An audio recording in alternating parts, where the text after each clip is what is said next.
Hey guys, Dylan from Noble Records coming at you with another video. You saw the title of the video. I found a $1,000 record at a thrift store at Goodwill for 49 cents. Can you believe it? Well, maybe you should, maybe you shouldn't, but you're about to find out what it's all about. I'm going to tell you the story of the record. It's got a great backstory. Before we get started, if you don't mind, hit that subscribe button. Stay in contact with me. I'd love to keep tabs on you guys. Follow me on Instagram at Noble Records. We have a record store in Matthews, North Carolina, where we buy big collections, recommend albums, things like that. But we love to stay in contact with our local community. So follow us there. All right, so about 3 times a week I stop in to Goodwill. I never find anything, ever. But my son collects DVDs. He likes, kids' DVDs. All the kids' movies, but he likes physical media just like I do. He collects records a little bit, maybe some soundtracks from the movies. He likes things like that, but he collects DVDs, so I stop in there to get them, and then I always look at the records, obviously. And the past maybe 3 years, I've maybe found 3 records. I never, ever found anything, but yesterday, I walked into Goodwill, and I start flipping through the records, and I was like, sometimes there's this record, it's a local record, and I find a couple copies every year. And I was like, this seems like it might be in here. Boom, there it is. And it is this one. The Revelaires, The Joy of Knowing Jesus. Now, this is a local gospel record. Most people don't know a lot about it, but there's a really great backstory about it that involves REM. Now, I have known about this record for a long time because if you buy and sell records in this area, this is one that goes for a lot, and you just kind of got to know those records, you know what I mean? So if you look at them, I looked it up on Discogs and was shocked for what the Discogs median is. But the Discogs median is $1,000. Here's the proof. Boom, there it is, $1,000 Discogs median. So I was kind of shocked, but also I knew that this is probably not worth $1,000. But, there it is. The Revelaires, The Joy of Knowing Jesus. The story behind this record is pretty cool. So REM, they recorded their album Reckoning here in Charlotte. There was a great studio called Reflection Sound Studio on Central Avenue, and a lot of really great records were recorded there, but REM's Reckoning was recorded there as well. So there was, during one of their recording sessions, Michael Stipe was just kind of down in the dumps, and they just couldn't get him on. He needed to turn on the charm and get in the vocal booth and spit some magic in the microphone, and they just couldn't get his mood turned around. So he's just kind of down in the dumps and moping around, and they went up into the attic and they found a bunch of old records, and the one right on the top was this Revelaires record, and they kind of thought it was funny. The album cover was interesting, graphics and everything, and they walked to Michael Stipe, which was sitting in a stairwell, and they threw the record down to him and said, "Hey, check this out," or whatever, and then they walked off. So a few minutes later, they're sitting in the booth and they're recording 7 Chinese Brothers at the time.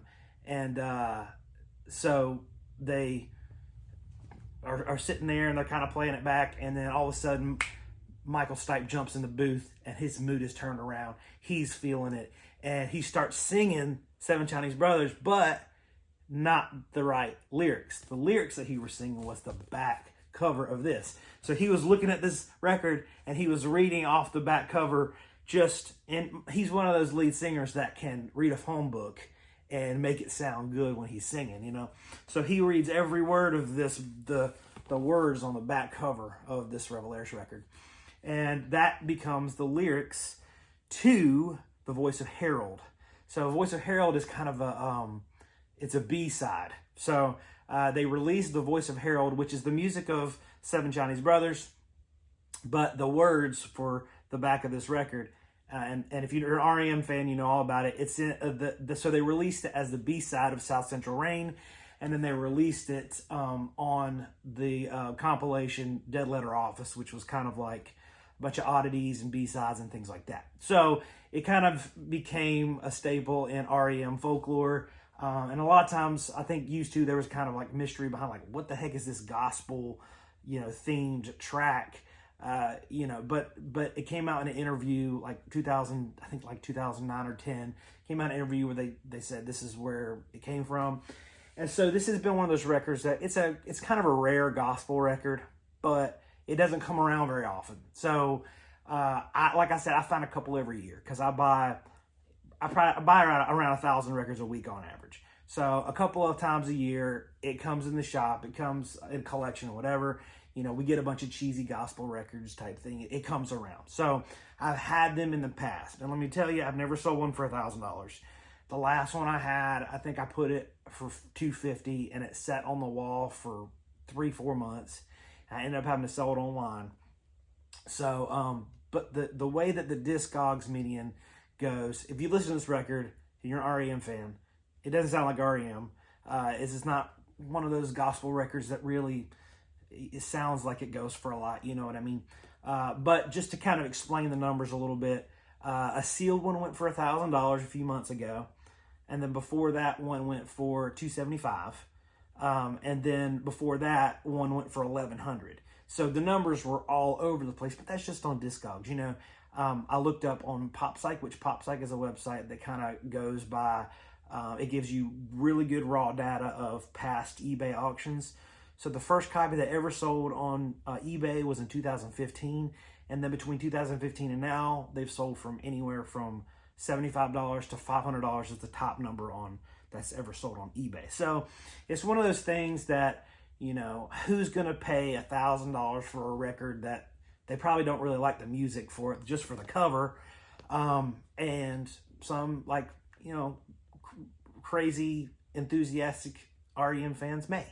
So it's just one of those things that if you get a copy, you got to hold on to it and find the right person for it. So it's just one of those things, you know, it's a testament to the fact that a record is only worth what someone will pay for it.